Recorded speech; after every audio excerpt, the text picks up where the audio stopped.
പാലും തേനും ഒഴുകുന്ന കനാൻ ദേശത്ത് ദൈവജനമായ ഇസ്രായേൽ ജനം വാസം ഉറപ്പിച്ചപ്പോൾ തദ്ദേശീയരായിട്ടുള്ള ദേശവാസികൾ ദൈവജനത്തെക്കുറിച്ചുള്ള അവരുടെ അറിവും കാഴ്ചപ്പാടും ഇങ്ങനെ പങ്കുവയ്ക്കുകയുണ്ടായി.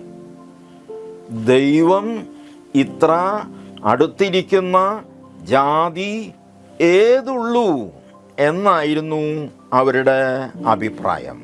അതുപോലെ ഈ സമൂഹത്തിൽ നാം ഉപ്പ് പോലെ ദൃഷ്ടാന്തമായി ജീവിക്കണമെന്നാണ് നമ്മുടെ കർത്താവായ ഈശോയുടെ അതിയായ ആഗ്രഹം. ഉപ്പിന് വ്യാപകമായ അർത്ഥങ്ങളും ഗുണവിശേഷതകളും ഉണ്ടെങ്കിലും ചുരുങ്ങിയ പക്ഷം ഉപ്പിൻ്റെ 4 ഗുണങ്ങളെങ്കിലും നമ്മളിൽ ഉണ്ടാകേണ്ടതാണ്. ആ 4 തലങ്ങളെ, ആ 4 ഗുണങ്ങളെ നമുക്കൊന്ന് പരിശോധിച്ച് നോക്കാം. ഒന്നാമതായി, ഉപ്പ് ദാഹമുളവാക്കുന്ന ഒരു വസ്തുവാണ്. ആഹാരപദാർത്ഥങ്ങളെയും ഇതര വസ്തുക്കളെയൊക്കെയും കേടുപാടുകൾ കൂടാതെ സംരക്ഷിക്കുന്ന ഒന്നാണ് ഉപ്പ്. ഭക്ഷണ പാനീയങ്ങളെ രുചികരമായി മാറ്റുന്നതും ഉപ്പിൻ്റെ ഗുണകരമായ ഒരു അവസ്ഥയാണ്. ജലത്തിലായാലും മറ്റൊരു പദാർത്ഥത്തിലും പാനീയത്തിലും ആയാലും അലിഞ്ഞു ചേരുവാനും ഏറ്റക്കുറച്ചിലുകളില്ലാതെ ഏതിലും എന്തിലും സമാസമമായി ചേരുകയും സംയോജിക്കുകയും ചെയ്യുന്നതിൽ ഉപ്പിനുള്ള കഴിവ് അതൊന്ന് വേറെ തന്നെയാണ്. ക്രിസ്ത്യാനികളെക്കുറിച്ചുള്ള യേശുവിൻ്റെ വിവക്ഷയും മനോഗതിയും ഉപ്പിന് സമാനമാകണം എന്നതാണ്. ക്രിസ്ത്യാനി ഒരിക്കലും തനിക്ക് വേണ്ടി മാത്രം ജീവിക്കുവാൻ വിളിക്കപ്പെട്ടവൻ അല്ല. അപരനു വേണ്ടി കൂടി ജീവിക്കുവാൻ നിയോഗിക്കപ്പെട്ടവനാണ് ക്രിസ്ത്യാനി. സമൂഹത്തിനു വേണ്ടിയും ലോകത്തിനു വേണ്ടിയും മാതൃകാപരമായി ജീവിതം നയിക്കേണ്ടുന്നവനാണ് ക്രിസ്ത്യാനി. ക്രിസ്ത്യാനികളായ നാം ഓരോരുത്തരും നാം മറ്റുള്ളവരെക്കുറിച്ച് എപ്പോഴും ദാഹിക്കുന്നവരായിരിക്കണം. നാം മനുഷ്യരെ നേടുന്നവരായിരിക്കണം. നാം നമ്മുടെ ചുറ്റുപാടുമുള്ള ആത്മാക്കളെ നേടുവാൻ തക്കവണ്ണം ദിശാബോധം നൽകുന്നവരായിരിക്കണം. മറ്റുള്ളവരെ എല്ലാവരെയും കുറിച്ച് ആത്മാഭാരവും ആത്മാദാഹവുമുള്ളവരായിരിക്കണം. കർത്താവിന് വേണ്ടി ജീവിക്കുന്നവനും സജീവമായി പ്രവർത്തിക്കുന്നവനും ആകണമെന്നതും ദൈവത്തിന് നമ്മെക്കുറിച്ചുള്ള ഉദ്ദേശമാണ്. ഉപ്പ് എപ്രകാരം ഭക്ഷണ പദാർത്ഥങ്ങളെ ചീഞ്ഞഴുകുവാൻ അനുവദിക്കാതെ കാത്ത് സൂക്ഷിക്കുന്നുവോ അപ്രകാരം സമൂഹം ദുഷിക്കാതെ നോക്കുവാനുള്ള ഉത്തരവാദിത്വം ക്രിസ്ത്യാനികളായ നമ്മിൽ ഭരമേൽപ്പിക്കപ്പെട്ടിരിക്കുന്നു. നമ്മുടെ ദേശവും സമൂഹവും നശിച്ചു പോകാതെ സൂക്ഷിക്കുവാനുള്ള കടമയും നമുക്ക് ഓരോരുത്തർക്കും ഉണ്ട്. ഭക്ഷണപാനീയങ്ങളെ രുചിയുള്ളതാക്കുക എന്നത് ഉപ്പിൻ്റെ മറ്റൊരു ധർമ്മവും സവിശേഷതയുമാണ്. നാം പാകം ചെയ്യുന്ന ഭക്ഷണ പദാർത്ഥങ്ങൾ മേന്മയുള്ളതും സ്വാദിഷ്ടവും രുചികരവുമാകണം എന്ന് ഉണ്ടെങ്കിൽ ഒരു നുള്ള് ഉപ്പിൻ്റെ ആവശ്യകത ഉണ്ട്. അങ്ങനെ നമ്മുടെ നോക്കും വാക്കും ചിന്തകളും പ്രവൃത്തികളും എല്ലാം മനുഷ്യരാശിയെ മുഴുവൻ രുചിപ്പിക്കുന്ന ഉപ്പായിരിക്കുവാൻ നമ്മൾ വളരെ ശ്രദ്ധിക്കുകയും ശ്രമിക്കുകയും ചെയ്യേണ്ടത് അത്യാവശ്യമായ ഒന്നാണ്. നാം നന്നായാൽ നമ്മുടെ സമൂഹവും നന്നാവും. നാം മോശമായാൽ നമ്മുടെ ചുറ്റുപാടും ഒരുപോലെ ദുഷിക്കും. നമ്മുടെ ഇടയിലുള്ള ചില പഴമൊഴികൾ ഇപ്രകാരമാണ് നമ്മെ ഓർമ്മിപ്പിക്കുന്നത്. ആശാന് അക്ഷരം 1 പിഴച്ചാൽ 51 പിഴയ്ക്കും ശിഷ്യന്. അതുപോലെ മറ്റൊരു കാര്യം ഇപ്രകാരം നമ്മെ ഓർമ്മിപ്പിക്കുന്നു. എംബ്രാൻ അല്പം കട്ടുഭുജിച്ചാൽ അമ്പലവാസികളൊക്കെയും കക്കും. വേറൊന്ന് ഇങ്ങനെയാണ്. മുൻപേ ഗമിക്കും ഗോവ് തൻ്റെ പിൻപേ ഗമിക്കും ബഹുഗോക്കളെല്ലാം. സമൂഹം തെറ്റിപ്പോകാതെ ഇരിക്കുവാനുള്ള, കാവലാളായി പ്രവർത്തിക്കുവാനുള്ള എല്ലാ ഉത്തരവാദിത്വവും ക്രിസ്ത്യാനികളായ നമ്മിൽ ഓരോരുത്തരിലും നിക്ഷിപ്തമാണെന്ന് ഈ വേദഭാഗം നമ്മെ ഓർമ്മിപ്പിക്കുകയും പഠിപ്പിക്കുകയും ചെയ്യുന്നുണ്ട്. ഉപ്പിൻ്റെ മറ്റൊരു സ്വഭാവമാണ് എല്ലാത്തിലും അലിഞ്ഞു ചേരുകയും അതിൻ്റെ രസം, അതിൻ്റെ ഗുണം തുല്യമായി പകരുകയും ചെയ്യുക എന്നത് ഉപ്പിൻ്റെ മറ്റൊരു പ്രത്യേകതയാണ്. അതുപോലെ ക്രിസ്ത്യാനികളായ നമ്മുടെ നന്മകളും സവിശേഷതകളും സദ്ഗുണങ്ങളും സമൂഹത്തിലേക്ക് പകരുവാനും പങ്കുവയ്ക്കുവാനും നാം നല്ല മാതൃകകളായിട്ട് വർത്തിക്കണം. നീ ഭൂമിയുടെ ഉപ്പാകുന്നുവെന്ന് കർത്താവ് പറഞ്ഞതുപോലെ ജീവിതത്തിൻ്റെ സമസ്ത മേഖലകളിലും ഉപ്പിനെ പോലെ പ്രവർത്തിക്കുവാനും ഉപ്പിനോളം വളരുവാനും നമുക്ക് ഓരോരുത്തർക്കും കഴിയേണ്ടതാണ്. സമൂഹത്തിന് ഉപ്പിനോളം നന്മകളെ ഒഴുക്കുവാൻ കഴിയുന്നില്ല എങ്കിൽ ക്രിസ്ത്യാനികളായ നാം ഉപ്പിൻ്റെ നഷ്ടപ്പെട്ട അവസ്ഥയിലാകും എന്ന് ഈശോ നമ്മെ ഓർമ്മിപ്പിക്കുന്നു.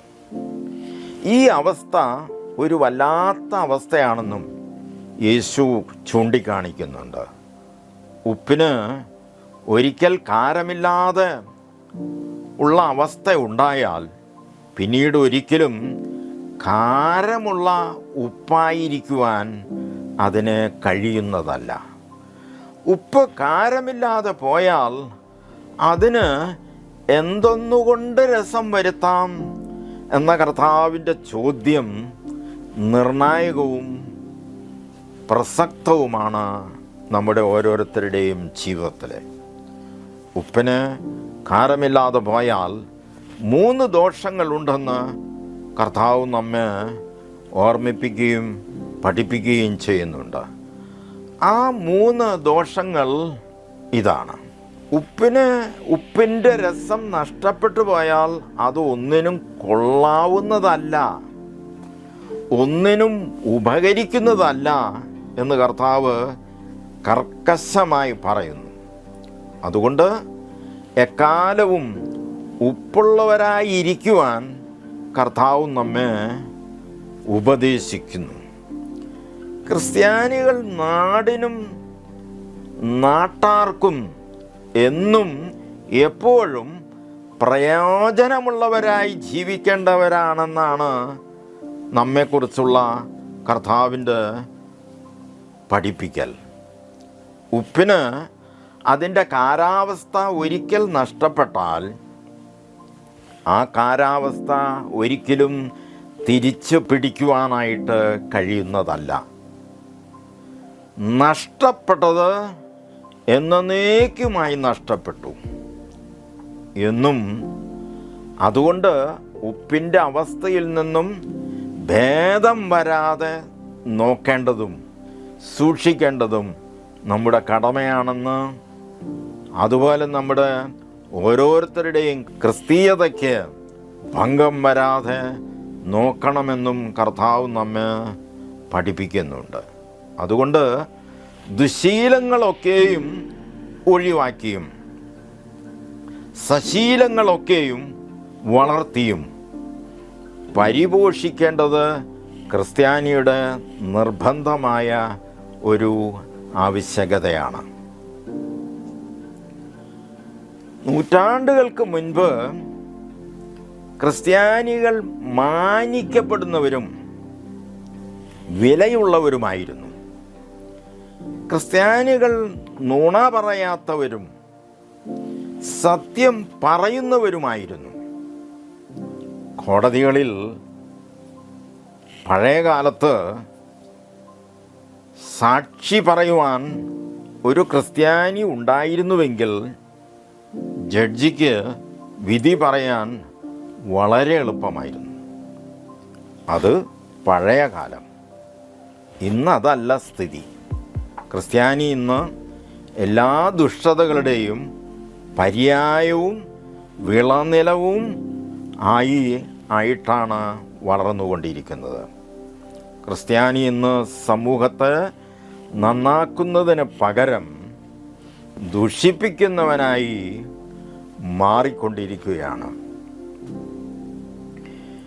നീ ഭൂമിയുടെ ഉപ്പാകുന്നുവെന്ന് കർത്താവ് പറയുമ്പോൾ ഉപ്പായി തീരുവാനുള്ള ബാധ്യത നാം ഏറ്റെടുത്ത് മതിയാകൂ. ഇന്ന് നാട്ടിൽ കൊള്ളയും കൊലയും ആക്രമണങ്ങളും പിടിച്ചുപറികളും പീഡനങ്ങളും വർദ്ധിക്കുന്നതിൻ്റെ മഹാഭൂരിപക്ഷം പങ്കും ഉറവറ്റിയ ക്രിസ്ത്യാനികൾ മൂലമാണെന്ന് പറയേണ്ടതുണ്ട്.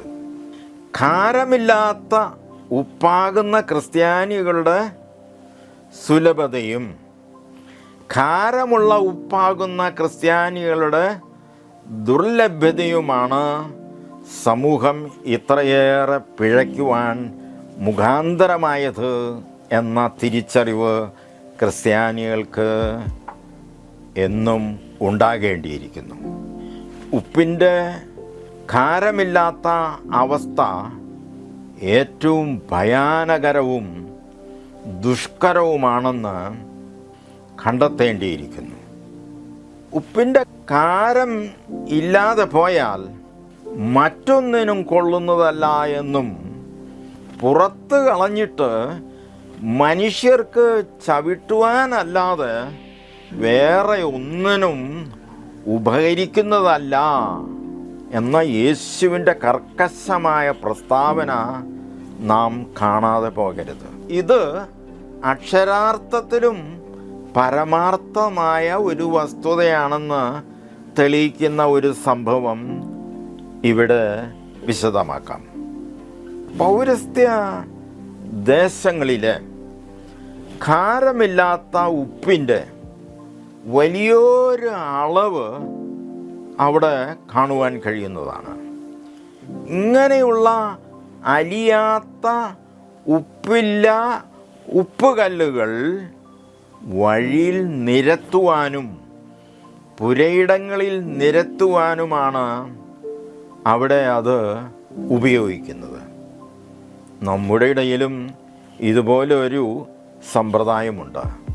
നമ്മുടെ പുരയിടങ്ങളിൽ ചെളിവെള്ളം കെട്ടിക്കിടക്കുന്ന ഇടങ്ങളിലും ചതുപ്പായ സ്ഥലങ്ങളിലും പുരയിടങ്ങളിലെ നിരത്തുകളിലും ചരലും അതുപോലെ ബേബി മെറ്റലുകളും വെള്ളാരം കല്ലുകളും വിരിക്കുകയും നിരത്തുകയും ചെയ്യുന്നതായ ഒരു പാരമ്പര്യം നമ്മുടെ ഇടയിലും നിലനിൽക്കുന്നുണ്ട്.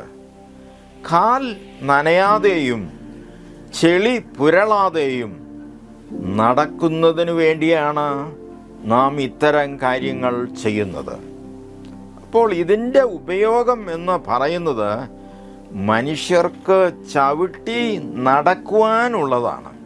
പൗരസ്ത്യ ദേശത്തുള്ള ഉപ്പില്ലാ കല്ലുകളുടെ ഉപയോഗത്തെ ഉദാഹരിച്ചുകൊണ്ടാണ് യേശു പറഞ്ഞത് ഉപ്പില്ലാതെ പോയാൽ അത് പുറത്ത് കളഞ്ഞിട്ട് മനുഷ്യർ ചവിട്ടുവാനല്ലാതെ മറ്റൊന്നിനും പിന്നെ കൊള്ളുന്നതല്ല എന്ന പ്രയോഗം. യേശുവിൻ്റെ ശിഷ്യന്മാർക്കും അവനെ അനുഗമിക്കുന്നവരുമായ ക്രിസ്ത്യാനികളായ നമുക്കും ഈ ലോകത്തിൽ വലിയൊരു ദൗത്യം നിർവഹിക്കാനുണ്ട്. ആ ദൗത്യത്തിൻ്റെ കാതലായ അംശമാണ് യേശുവിൻ്റെ ഭാഗ്യവർണ്ണനകളാകുന്ന ഗിരിപ്രഭാഷണം. ക്രിസ്ത്യാനി ഈ ലോകത്തിൽ എങ്ങനെ ജീവിക്കണം എന്നതിൻ്റെ നയവും സ്വഭാവവുമാണ് അതിലൂടെ വ്യക്തമാക്കുന്നത്. അത് ഉപ്പിൻ്റെ വിശാലമായ നന്മകളിലേക്കും ഉപ്പിൻ്റെ കാരാവസ്ഥയിലേക്കുമാണ് നമ്മളെ കൂട്ടിക്കൊണ്ടുപോകുന്നത്. ഇങ്ങനെ ഉപ്പായി വർത്തിക്കേണ്ടുന്ന ക്രിസ്ത്യാനികളുടെ ജീവിതത്തിൽ ഉപ്പിനെ നിലനിർത്തുകയും അതിനെ പ്രകടമാക്കേണ്ടതുമായ സദ്ഗുണങ്ങളുടെ വറ്റാത്ത ഉറവയായി ഖാരമുള്ള ഉപ്പായി പ്രവർത്തിക്കുവാനും അതുവഴി അനേകം ആത്മാക്കളെ നേടുവാനും തേടുവാനും യേശുവിൻ്റെ നിർമ്മലമായ സുവിശേഷ വാഹകരായി ജീവിക്കാനുമുള്ള ഖാരമുള്ള ഭൂമിയുടെ ഉപ്പായി മാറുവാൻ ദൈവം നമ്മെ ഏവരെയും പ്രയോജനപ്പെടുത്തട്ടെ എന്ന പ്രാർത്ഥനാ നിർഭരമായ ആശംസകളോടെ ഞാൻ നിർത്തട്ടെ. ദൈവം നമ്മെ ഏവരെയും വാഴ്ത്തുകയും അനുഗ്രഹിക്കുകയും ചെയ്യുമാറാകട്ടെ. ആമേൻ.